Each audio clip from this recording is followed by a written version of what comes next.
Yes, I'm Pedro Ojeda. I'm working at HPC2N as an application expert. Yeah. And Diana? Hi everyone, I'm Diana Yushan. I'm working as an application expert at UPPMAX and very happy to teach together with Birgitte and Pedro in this course.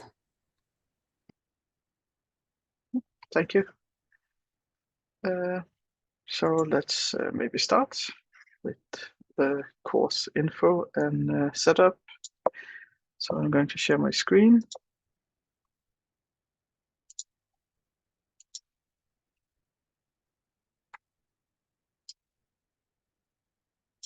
Okay.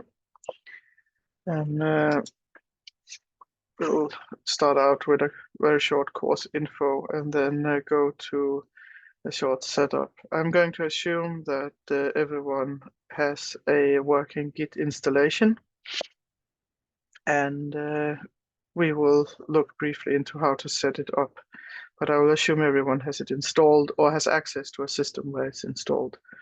I have started recording, which it should say somewhere,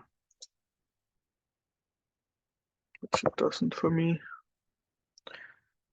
Does anyone see a button that says it's recording? But it should be. So I'm guessing, yes, it is. Okay, it's recording. Anyway, I'm going to keep only the lectures. So anything in between, in the breaks, in the exercises, I'm going to cut that away. So you don't need to worry about that. If you don't want to be seen, you can talk there anyway. We are also going to have some breakout rooms. And those you can use for the exercises if you want to. There will be a silent room where people can work and no one's going to disturb them. And there is probably going to be a room where people can go if they want to work together. Later in the week, there will be teamworks, and there we will have several breakout rooms where you will be divided into small groups. But right now, we will just have those rooms and then the main room for those who want to work while asking easily questions. I mean, if you're in the silent room, you can of course go to the main room and ask questions.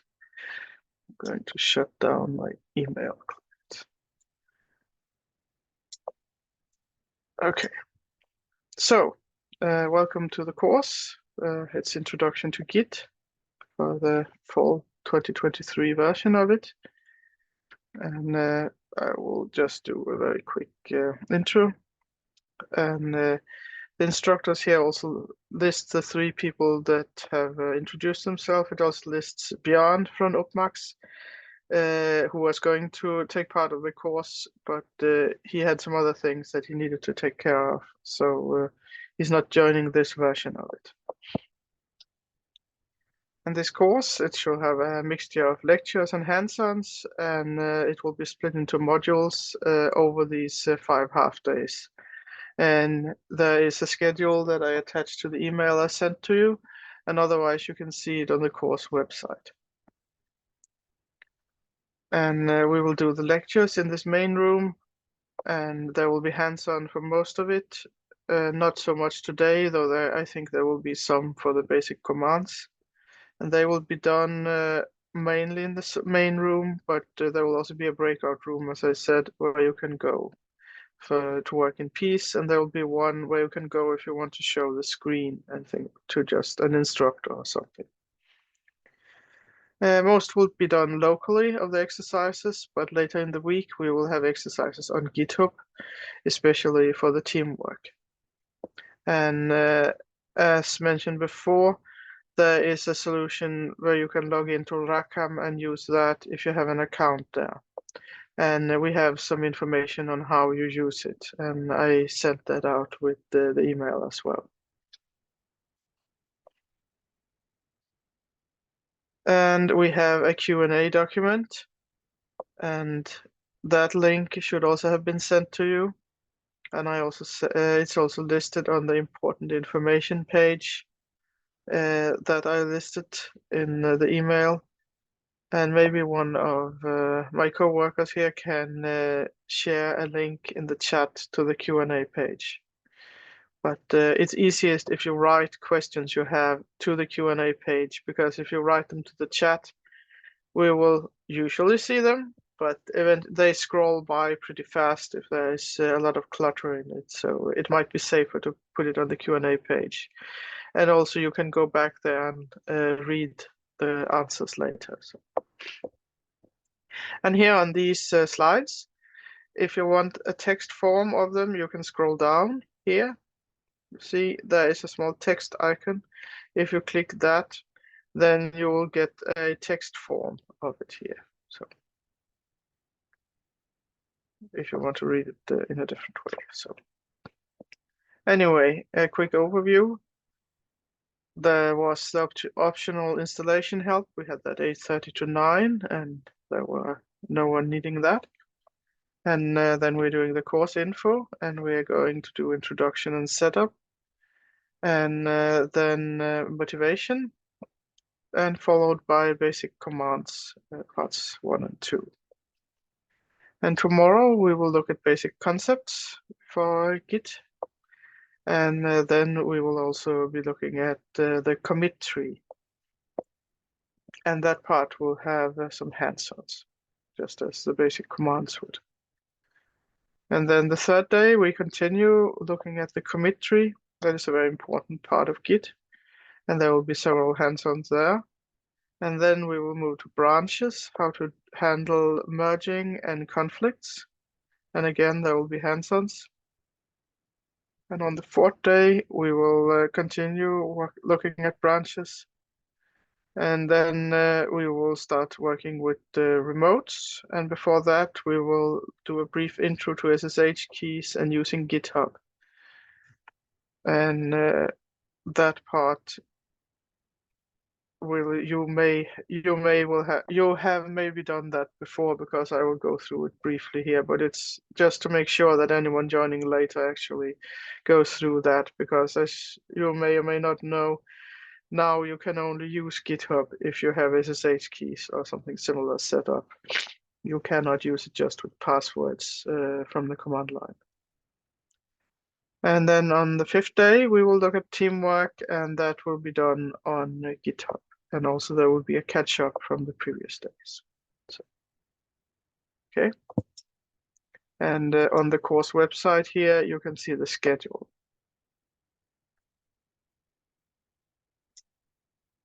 So, setup.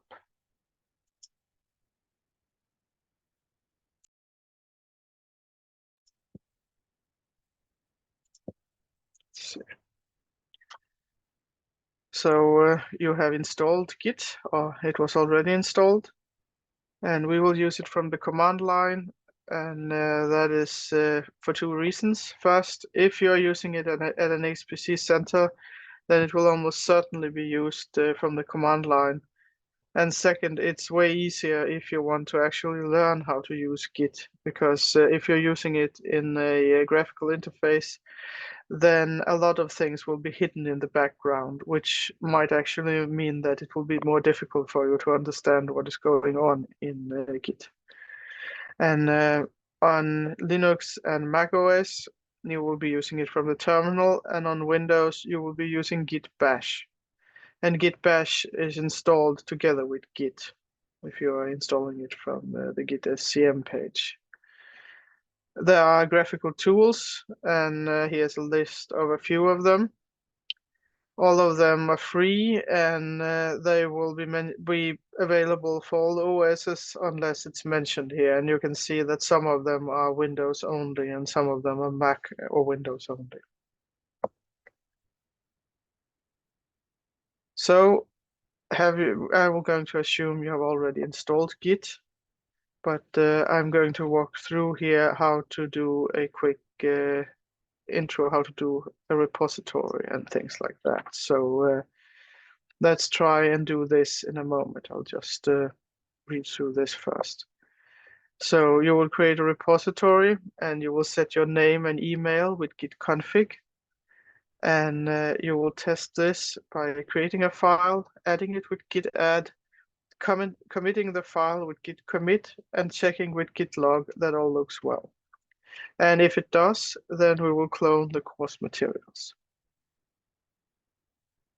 And as I said, you can use Rackham if there's any issues with this. Or if you have other HPC systems you have access to, you can also use that. There is very little difference. I have tested it on Kepler-Kaiser and Rackham, and it worked similar. So very little difference, I think. And I'm going to jump through this because I'm going to assume people have installed Git. If anyone has problems actually installing it, then please say so. But otherwise, I'm just going to continue. And the same for Mac and for Linux. And there's one thing that is of important, because if you install Git from Git SCM, I believe it still calls the primary branch master, and GitHub calls it main. And it is important to make sure that it's called the same in both places, because if it's not, then Git is not going to know which branch it is you are talking about. And the reason for that is that there is no inherent needed default name for the primary branch. I mean, it can be called anything. You could also call it snow if you wanted to that. So I would suggest that you make sure that you call it the same in both places for a specific repo. I mean, different repos can use different naming, but if you want to change it on GitHub, you change that on when you go to a repo and pick settings and general. And you can change the name for the default branch there, or you can change it in your Git. But there's also the instructions here in this link here that I would suggest to go through if it turns out to be a problem. But let's see, because it might have been changed in a later version of Git. I think my version is not the newest. So the first thing you should do, and I suggest everyone does this, is to check what version of Git you have installed. And you do that by typing git ---- version, like this. And it tells me I have 2.34.1, and that is a fairly old version, but not the oldest, so that should work just fine. There is a break in Git after, I don't remember the exact version it was, but there is quite a lot of the commands that does not work for Git older than 2.15, I believe it was. But we will see. And then it is important to set these two things here, the name and the email. That has to be set because that will be used in a Git repo to note who it is that does a certain commit. So these things you need to set. And what you do is that you simply type this on the command line or in the Git bash. So you would say git config ---- global username, and then within these apostrophes or whatever they are called in English, you will type your names. So I would put my name like this, but I can't do this because I already set it.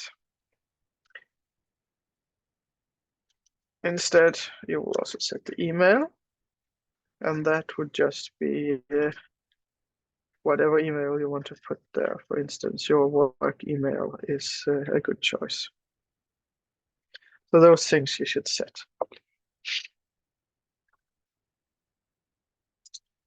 So I would suggest that you do that if you haven't, and there shouldn't be any problems with that because Git will just need them set before you start working with it. So I will maybe wait 1-2 minutes and see if anyone needs time to set it.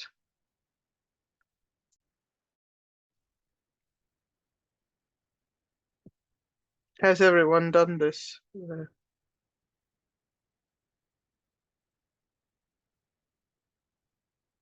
doesn't seem anyone has problems with this, so I will continue. And another thing that's important to set is you should set the editor. And that also has to be done only once. And it's not something you do for each repo, it's just one time, all of these configurations, you just do it once. And you do that with git config -- global, and then core.editor, and then the name of the editor. If you're on Linux, you could use Nano, Vim, or Emacs. And it probably is easiest that you put Nano there. And it should be possible on Windows to do it like this: git config -- global core.editor, and then the path to wherever the notepad is installed. And if it's not installed, you need to install it, of course, but it should not be a problem. It worked when I tested it at the university laptop. That was, so I have tested it and it worked, but yeah, that part I cannot show here because this is Linux, but there should not be any issues. But in the newer versions of Git, when you install that on Windows, supposedly it should also install some of these editors with it. And that means that you would be able to just set it with, for instance, Vim or Nano or Notepad. But there's a lot of information on GitHub's page about how to choose editors.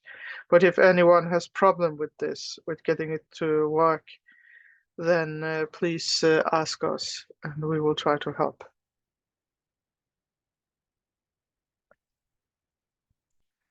So what we should do now is everyone should test their Git installation. So if you haven't done the configuration, please do that.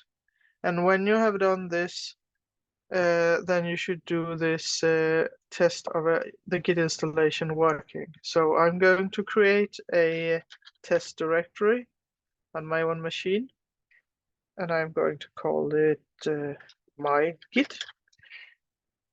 So I'm just creating a directory, and then I go into this directory like this. And then I am also going to create a file, and you can do that in any way you want, of course, with any editor, but since I am on Linux, I can just create a file with touch, and I'm just going to do that. What I could do otherwise, I could use some editor, for instance, Nano, and I will call it test2. And then I will write, I am writing something. Birgitte, there is a comment, if you can increase the size of the text. Yes, of course. Yep. Is this better? I'm going to do it this size. So I'm writing something, and then I'm going to use this command here. You see at the bottom of Nano, if you haven't used it before, what this means, this small hat, I don't know the correct word for it, but that means you should hold down Control and pushing that letter. So if I hold Control down and pushing X, then it will ask me, do I want to save this modified buffer? And then I can choose yes. And then it asks me, what do I want to call the file? And I will just use the name that I used when I started Nano. Otherwise, if you just started Nano without giving a file, it will ask you what to call it. So I'm just pressing enter. And I will show you here. I now have 2 files within this test directory I just created. So this directory here with the files, I'm going to make that into a repository. And to do that, I write git init. And it is giving me some information. And it's telling me here, it's telling me that it's using master as the name of the initial branch. and I can change it with this command here. And it's maybe a good idea to actually run this command for the simple reason that you are going to use GitHub later. So when you are running something that you're going to push to GitHub, then you should change this name from master to main. And you would do that by typing git config -- global init.default branch. And it's important that this is a capital B. And then the name you want the default branch to be called.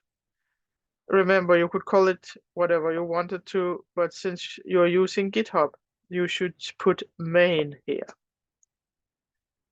And I'm just now going to leave it as it is because I'm not going to push this repo anywhere. But yeah. So as you can see, the important information here is it initialized an empty Git repository, and it tells me the path it put it in. So now here, you see everything looks the same, but if I show the invisible files or the hidden files, there's now a directory here called git.git. And tomorrow, when we look at the basic concepts, I will also show something about the structure of this .git directory. But for now, it doesn't matter. It just shows that this is now a Git repository. And normally, you would not have to go into this directory at all. It's just there. So we have this repo now, and I would like to also add the files. So as you can see, I have 2 files.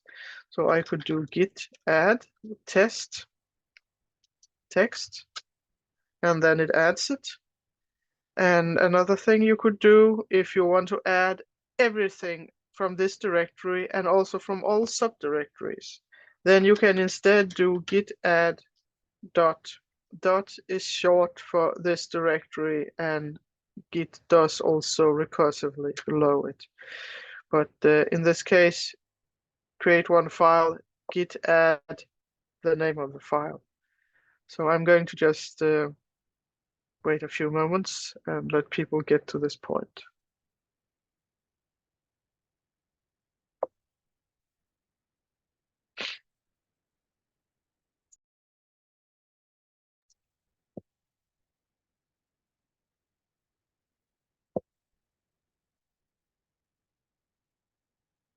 Is anyone having problems so far?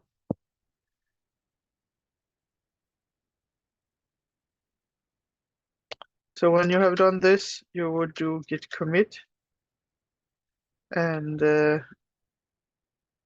you could just commit this one file here. And if you have some editor set up, it will now start this editor. And I have Vim as my editor, so because of that, it looks like this. And there are a number of things here to see. It will tell you the name of the branch.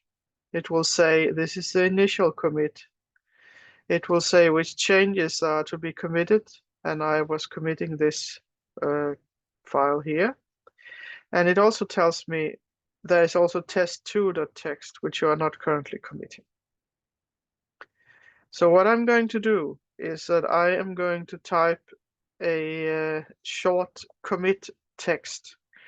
And it is important to write something that is helpful for you when you later go back and check when was it I made this change. But here I'm just going to say that I am adding the first version of the file test text.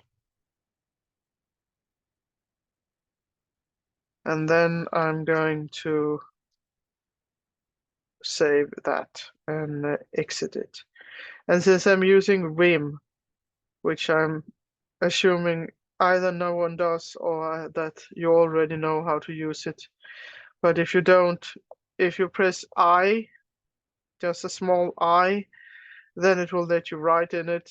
And then when you press the escape button afterwards, it will enter command mode, and you can put :WQ for write quit. And I'm going to do that. And if you're using Nano instead, which I would suggest you do if you're not familiar with Vim, because Vim is not that friendly, but it has quite a lot more power. So you can do many more things.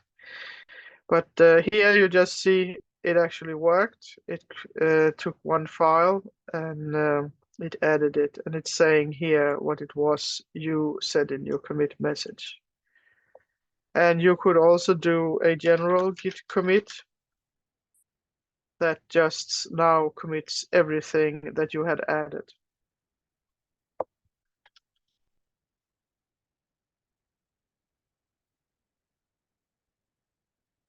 So I'm going to do that. And then you can see it also added that.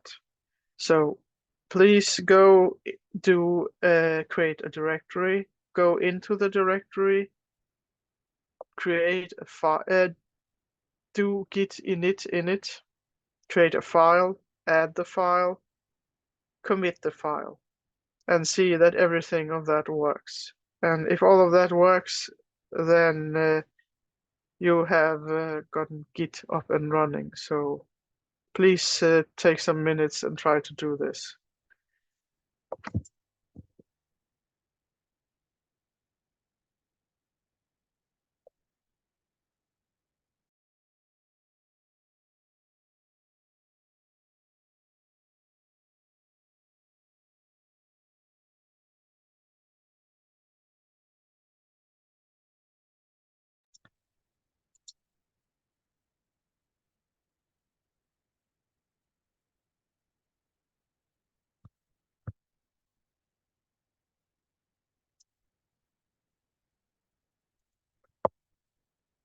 Yeah, you set the editor with git config here. I can try and change my editor to Nano.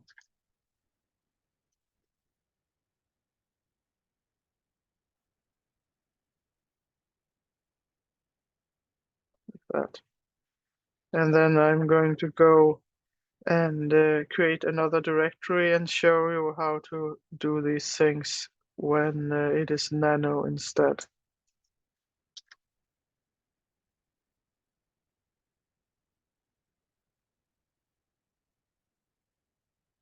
So I just call it second git because I'm bad at coming up with names.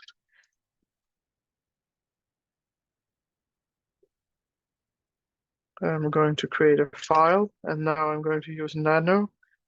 I'm going to create a file called test text. So I write Nano and then test.txt. And I will then enter Nano, and I can write something, some text here for testing. And then I will save and exit by holding down Control and pressing X. I'm saving the modified buffer. I agree I will take this name that I suggested before. And then I will use ls to see I have test.txt. Then I do git init. And it initializes the empty Git repository. And in this case, I'm now going to try and change the name to main on this repo.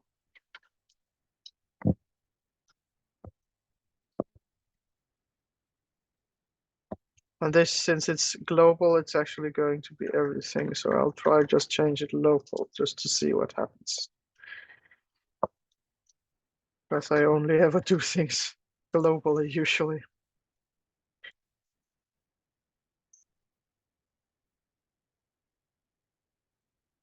So it seems to be happy. And it has the .git directory. So I'm going to add my file. here. It's added. And then I'm going to commit this file test text. And remember, now it should use nano. And it does. It didn't change the name of the branch clearly, so maybe I should have used global there. But it actually did start Vim also, so something is not working. No, it says nano. It should be fine. So you can see up here, nano 6.2. So I'm now in nano, and you can also see it down here because it actually has this small menu here that shows the commands I'm using in nano. So I will say I'm adding the first file to my repo. The file is named test text. It's just write something, but normally if you are using a Git repo, and commit something, you should write something useful like I fixed the errors in file whatever and thus applying the patch something. I mean, just write something that actually means that when you later go back and check, which you can do, you can get a list of these commit messages and you can go over them and then see that, oh, it was that one I wanted to go back to. But we will talk more about this later, of course. So now I'm going to save this and here. And the commit worked. So. And later you will see there's actually a simple way of just typing a commit message on this command line. You would say git commit -m and then my message here. And then commit that. Then it will not even open the editor. It will just use the message here. But that is an easy way of doing things, but that will be gone through in the basic commands. So, okay, so I will continue here and I will try and look at git log. And you can see it tells me this is actually the name of the commit. And it tells you the head of the Git. It points to master. We will go through later what all this means. For now, ignore it. And it tells me what you should check for here. Author, it should say your name and your email. It tells you what date all this was done. And it also gives you this message here, which is the commit message you put in. And if this looks like that, if you get what you expect to see here, then your Git is set up correctly and all should be fine. And if this is good, then it is time to try and get the course materials. And I think that it's a good idea to just, yeah, you should go out of this directory you created here. So just go to the top level, or unless you have a place that you want to put these this course material that you're going to work with here. And there is a list, this line here, the command here, you can just copy it here, or it might be easier if you go to this website here. This is the Git repo. And it should be listed in the email you got from me. It's also in the important info mail, info that is linked from the email. But it is on GitHub, and it's on HPC2N's GitHub, and it's course -intro -git. So go to this place. And in general, when you go to a Git repo on GitHub, you will look for this green code button. And then you can click this little arrow you have here. And then it gives you some URLs that you can copy when you are cloning something. And it's important you go to the HTTPS one, because the SSH one, you can only use that if you are a member of the repo and has rights to push from that to that repo. If you don't have, if it's a public one, if it's something you find there, then you need to use the HTTPS one. So it's this URL here, and an easy way to copy it is click here, copy it. See. What you can otherwise do is you can click download zip, but I suggest you clone it because it is this is a course about Git, so we should use Git commands. But copy here, or otherwise just copy this line here. And when you are on your own computer in the terminal window or in Git bash, in the place you want to put it, then you say git clone, and then we paste this line here that we just copied, and then you press enter. And then you can see it is writing a lot of stuff here. It's cloning into the directory called course-intro-git. And it tells you what it is fetching here. And you can now actually go into this directory. It now exists on your machine. And inside this directory, there is a number of files and other directories. And there's one called lectures. Lectures contains these lecture notes in the PDF format and also in the Markdown format. So you can go and look at them there. The directory exercises minus solutions that contains module solutions to a number of the exercises, but not to all of them. The exercises themselves is in this file, gitmaterials.zip. And we are going to work with those later today and rest of the week. So you can just do unzip and then git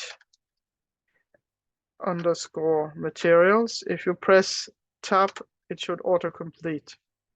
So unzip git underscore materials dot zip. And it unpacked very quickly a lot of things here. And now there is a directory called git materials.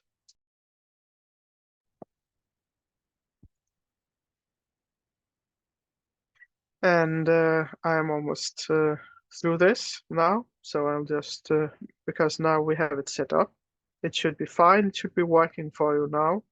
If not, then we will help you.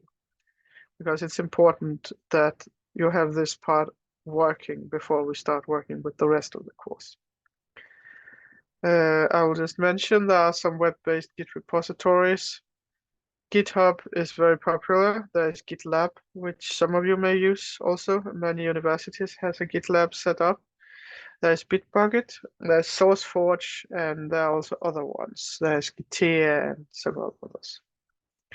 In this case, we're going to use GitHub. And if you don't have an account on GitHub, please go to github.com and sign up for an account. You also need to set up two-factor authentication because they will require that now for you to log in and do stuff there. I also have written here how you can create SSH keys. And I'm going to let you look at that yourself because we will go through that later when we are actually going to work with GitHub. But you will almost certainly use this version of it because this is only on older system and it's actually quite a lot older system. This should work on anything newer. So you would create a key with SSH minus keygen. And it will ask for a name to save the key. You can just accept the default if you haven't already set up SSH keys. And it should also get a passphrase. You should put something you can remember and then add it to the SSH agent. You should just do the steps here without, you don't need to think further of it in this case. I mean, it's just setting up SSH keys, but we will go through it on Wednesday, I believe, or maybe it was Thursday, because we will use it in the remote, working with remotes. And it is very much the same on Windows because you're doing it in Git Bash.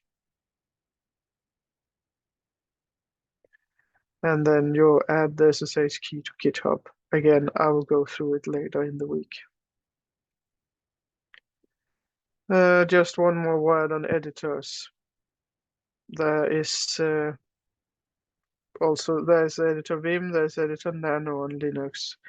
I suggest just use Nano if you don't have familiarity with Vim already. And there's also some help here with how to set up editors in Windows. And if you have installed Notepad during the Git install, this should work here. Just give a Notepad. Otherwise, you need to do what I mentioned before, where you give the whole path to where Notepad is located and then put notepad++.exe. So you simply need to give the path to the executable and the executable. And this is the example that would be on the Linux computer that's currently recording. It would be C program files, x86 notepad++ notepad++.exe. But yeah, ask if anything turns out to be problematic in this. And there's a good link here where you can look at how to set up various other editors. But Nano should be the best choice. Otherwise, it should be an easy choice. There's also a command line interface through GitHub. We're not going to look at it in this course, but there is one. So let's see.